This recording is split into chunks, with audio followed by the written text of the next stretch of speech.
Assalamualaikum warahmatullahi wabarakatuh. Sampurasun palawargi sadayana. Wilujeng patepang deui sareng simkuring wilujeng gabung deui dina channel Dongsun TV.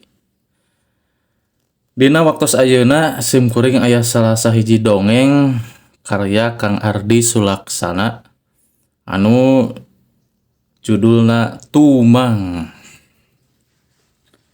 Dongeng ieu parantos dimuat dina majalah Mangle nomor 2868. Ayo urang teras wae kana dongengna atanepi caritana anu judulna Tumang. Wilujeng ngadangukeun, wilujeng leson, siapkeun kopina, siapkeun gorenganana, wilujeng manco.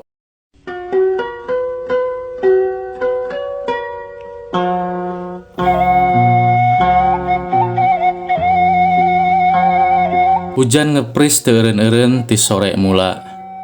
Hawa karasana leuwih tiris najan langit mingkin angkeub. Yunita angger campego nanggeui gado gigireun jandela kamarna. Neuteup kaluar susuganan nu di daguan aya datang. Wanci ngagayuh ka peuting, sora cai ninggang kenteng mingkin atra kadenge. Angin ngapungkeun dangdaunan garing, kendaraan geus arang ngaliwat. Mojang kulit koneng umyang siga nu keur ngabetem, lambe ipisna rapet tapi hatena galecok ngadadarkeun naon nu ngolebat tina lamunan. Can sabulan Yunita kumelendang di Majalaya, ditugaskeun ku hiji bank swasta kantor pusat Jakarta jadi accounting officer di bank cabang di Majalaya. Beneran di kota dolar teh aya Bu Winarti.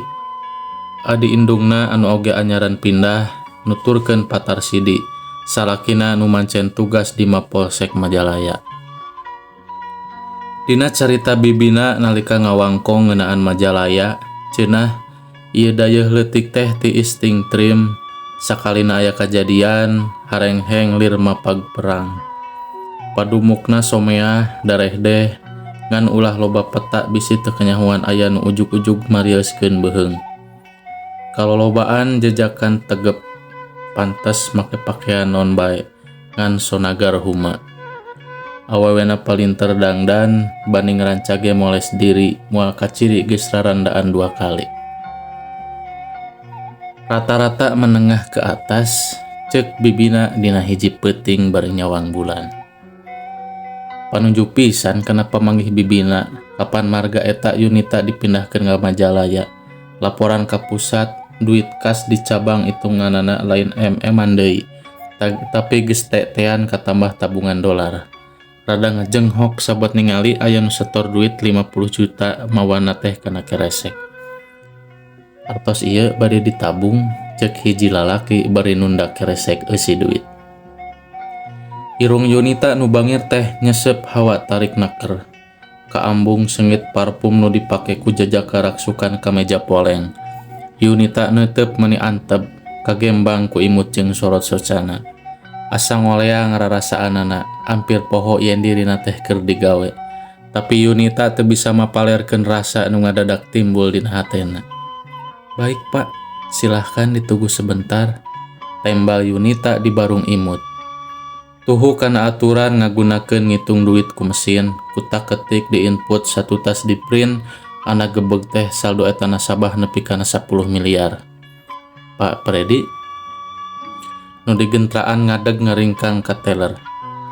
"Uang 50 juta sudah masuk," pokna teh bari nuduhkeun angka ku curugna nu lalencok. "Ada lagi yang bisa dibantu?" Nyungkeun bantosan ngadamar rekening kanggo sadayana karyawan abdi.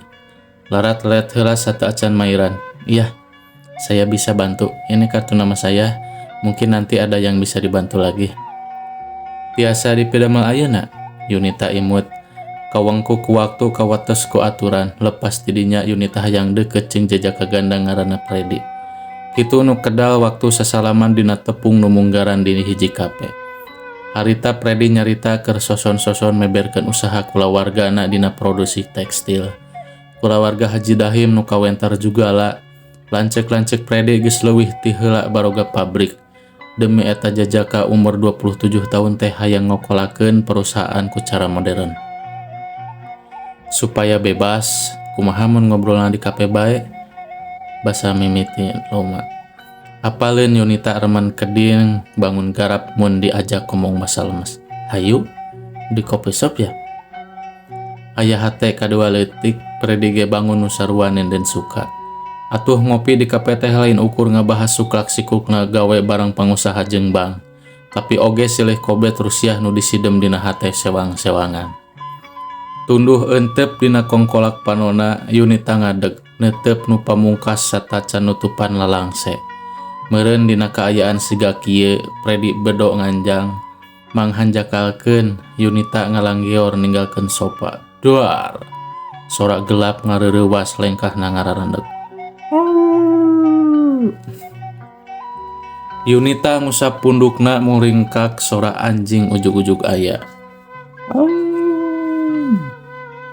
Ngababaung mingkin narikan manjang ngalang lau melencrong kana lalangse cek rarasaana. Anjing teh asa teu jauh di dinya. Handapeun jandela kamarna sora nu matak muringkak teh kawas nu ngagerowan ka dirina ngawastakeun kadatanganna.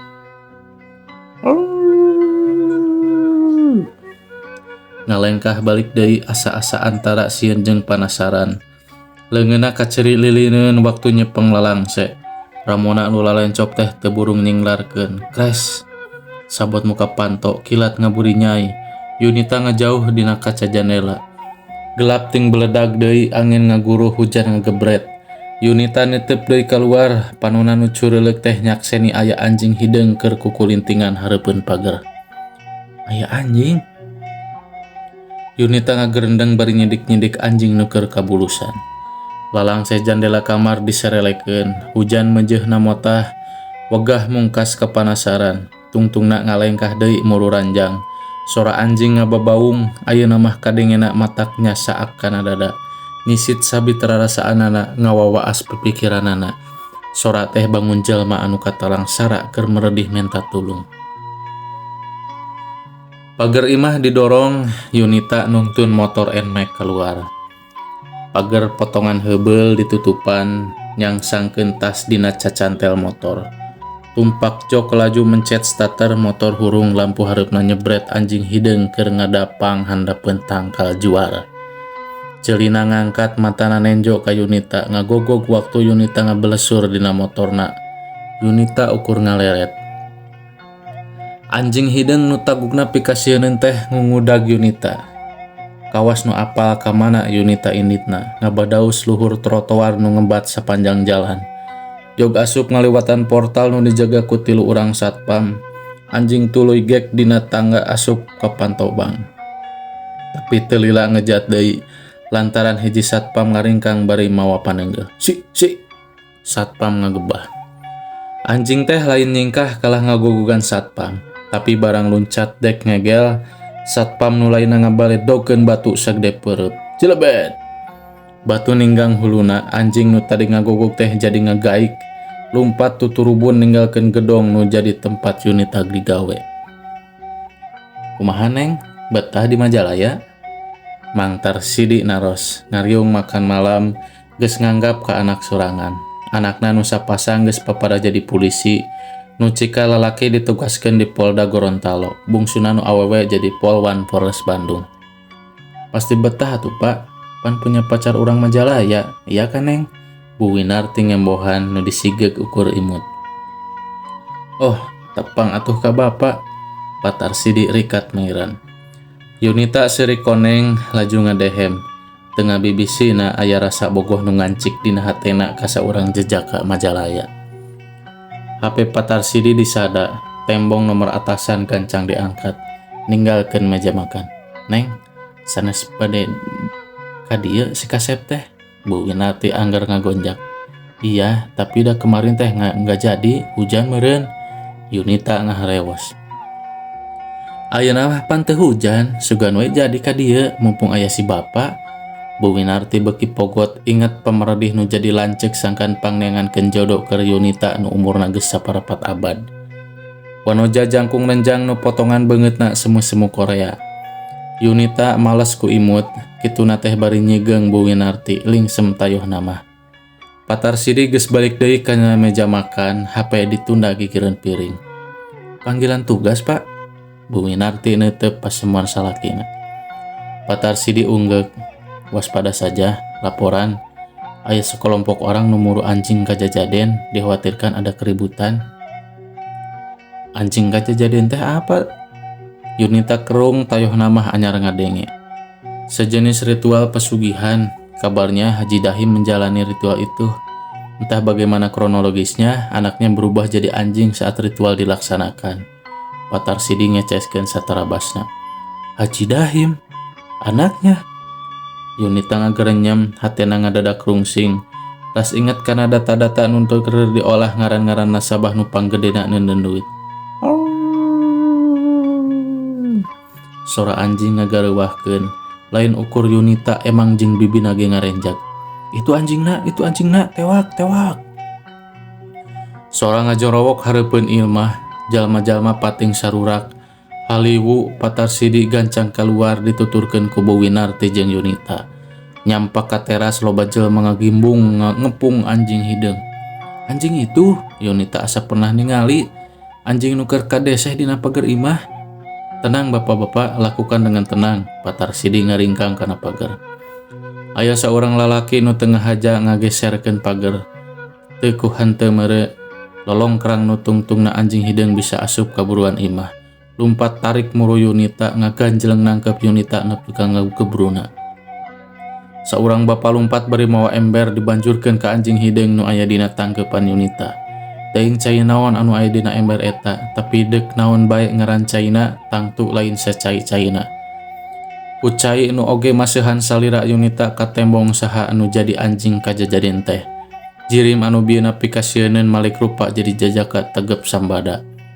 Yunita nilik-nilik pameunteun eta jajaka, ketug jejantungna tarik naker. Ngarong heap asa tungkep bumi alam ampir kepiuhan. Yunita, jajaka nu awakna barseuh teh nyebut hiji ngaran peuyeeh ngageter. Redi.